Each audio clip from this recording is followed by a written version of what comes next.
Get ready. 5 seconds. May I, Madam, draw the attention of the Honorable Minister to an important committee set up by the Government of India in 1958 under the chairmanship of Mr. Neogi, who was asked to inquire into the various problems of railway road coordination. Their preliminary report appeared some time ago and it was even circulated to all the state governments for their opinion.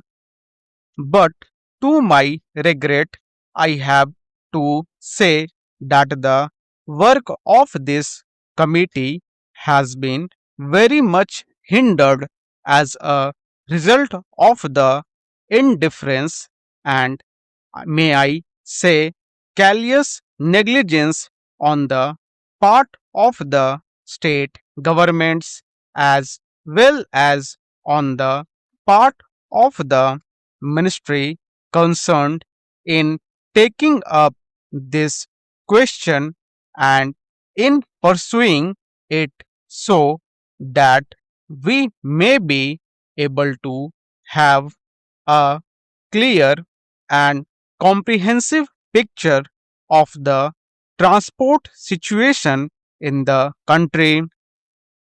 Now, railway transport, like any other mode of transport, is suffering under a major handicap. The handicap being that we do not know, nor does the railway ministry know what the exact quantum of transport requirement in the country is and what the rising demand is, which the railways are expected to cater to in future. Certain targets which have been worked out in the third plan have been given to us. In the second plan, we were given certain targets, but unfortunately, madam, may I point out that all those targets were either gross underestimates or exaggerations.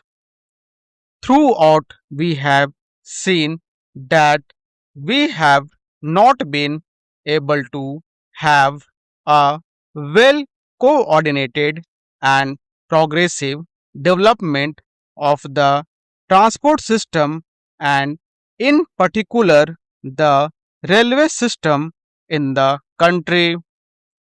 So anything we suggest today will have that kind of air of unreality without knowing fully or adequately what exactly the transport needs in the country are. We are not in a position to discuss or dilate upon the problems of the railways or the transport itself. Madam, last year when I was speaking on the budget, I pointed out that there had been planning of some sort, but within this planning, there had not been sufficient planning in the functioning of the administration. There has not been planning in carrying out the various phases of the program enunciated in the plan or in the budget. Frequently, we come across the statement by the Honorable Minister that the railways have not been able to fulfill certain things. I went through the pages of the budget papers and also the speech of the minister.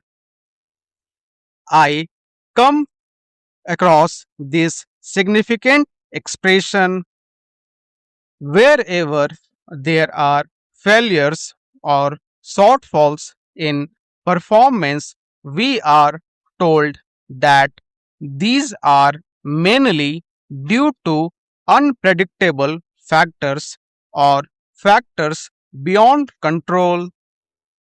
I do not think that some of the factors which my honorable friend would like us to believe that they are unpredictable or uncontrollable cannot be anticipated. For instance, I may draw the attention of the Honorable Minister to one important fact, that is, we have been supplying since some time past empty haulage for a long distance to collieries, to steel factories, and so on.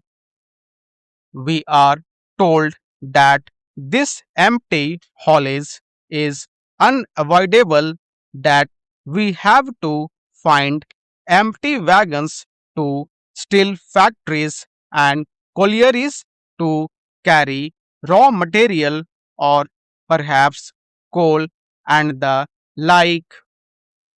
So, for a long distance, we find wagons going empty, but if there had been a research cell, an organization in the ministry to find out ways and means of utilizing these wagons fruitfully by avoiding bottlenecks in between, we could have solved the transport difficulty to certain extent. I do not want to be told by the minister that this is a physical impossibility.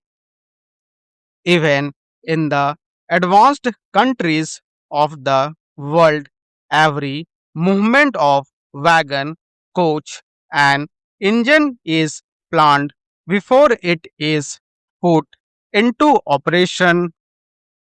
It is unfortunate and tragic that in this country, after a decade of planning, we have not been able to think in terms of planning while executing the works. Now, in regard to some of the general problems of the railways, I would say first of all that the rise in demand is so great that we have to be prepared to provide not only adequate but also effective transport facilities to our people. I need not tell the House that the railway transport system in general is greatly dependent or interdependent on the general economy of the country.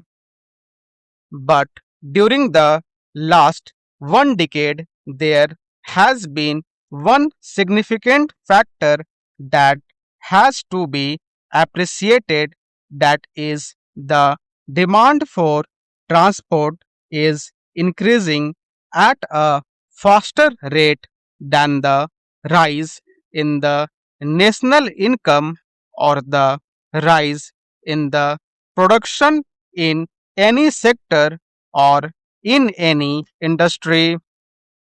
This is a factor that has not been adequately appreciated, even if it has been adequately appreciated. no attempts or sincere efforts has yet been made to carry out the fulfillment of the needs of all the sectors of our economy.